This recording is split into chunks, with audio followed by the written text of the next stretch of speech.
Was it a good week? Yes. Was it really hard to get my butt in gear? Yes. Did all the progress, work, and effort go out the door?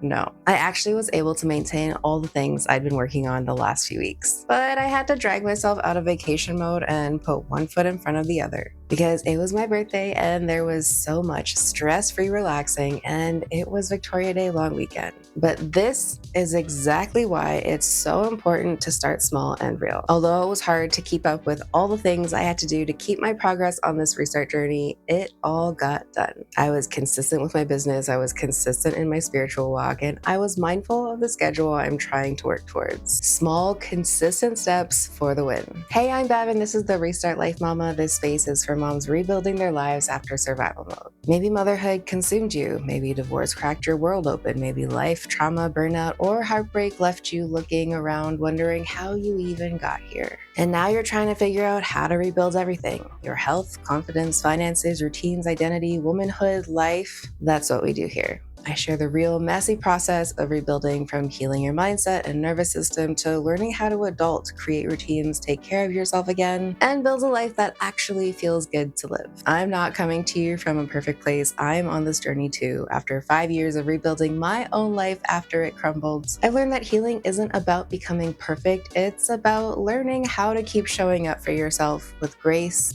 honesty, and courage. So if you're restarting your life one small step at a time, you're in the right place. From Friday until Monday, we were just in present, stress-free mode. We went bowling, stayed at a hotel, and played in the pool, and made waffles every morning. We went downtown Toronto to Mystic Cafe and did their exotic animal experience and got some snacks along Spadina. We indulged in some delicious birthday meals with family, and then came Tuesday. The laundry needed to be put away, things needed to be unpacked, the house needed to be reset, the work needed to get done, the kids needed lunches packed, and of course, it was the hottest day of 2026 thus far. It was very much a rude awakening. But one by one, those tasks are still being sorted, and I've kept up with the little habits I've been trying to establish. Fitting in Bible study once a day, I was able to do that every day consistently, making sure I had a video posted every day. I've also been able to keep that consistent. Keeping a decent sleep schedule and phone scrolling time, I was also able to stay mindful of that. I promise it's not because I'm one of those people who can say I'm going to do the thing and do it. It's because I've been so real with myself and I've observed and know where I struggle and know what my triggers are and how to overcome them. Last week, we went through the Next Chapter Planner, which is a free printable planner you can get down below in the description. And we went through the changes that I wanted to make, including the habits. I know from past experience that I am a sucker for afternoon naps, but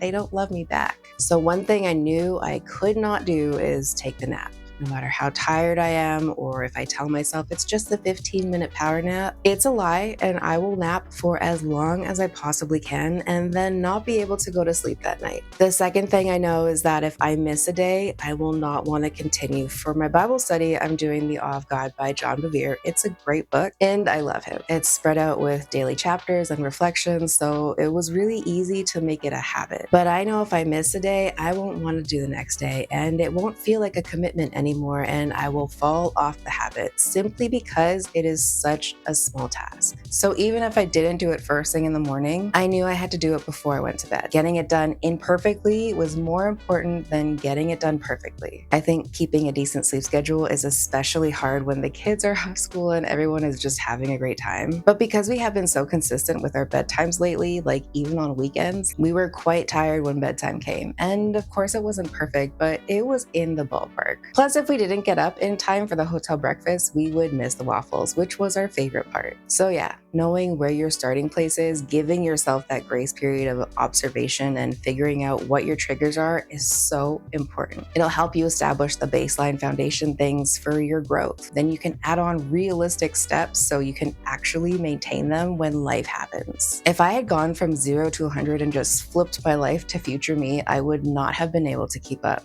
I would have felt like I was drowning, and because of that, I was a failure. And then I would beat myself up and crawl into my tiny little hole of depression and despair despair for like 3 weeks and just be worse off than when I even started. I know this because I've done that far too many times. But this time, I'm sticking to the growth journey and I'm really proud of myself. No matter how small the progress seems to anyone else, it was a huge achievement for me. This week, I'm going to work on staying consistent and getting up earlier for time with God. I'd like to get more steps in. I got a new watch for myself for my birthday, and so far, it seems my average steps are around 4,000 a day. I'd like to bump that up to 5,000 this week. I'd also like to figure out a meal plan. So this was week 3 of my restart journey. If you're on a restart journey as well and want support, encouragement, gentle accountability, and tips, resources, and tools, join the Restart Life Mama community. It's linked in the description below. And remember, you didn't choose this mess, but you do get to choose what comes next. I'll see you next week.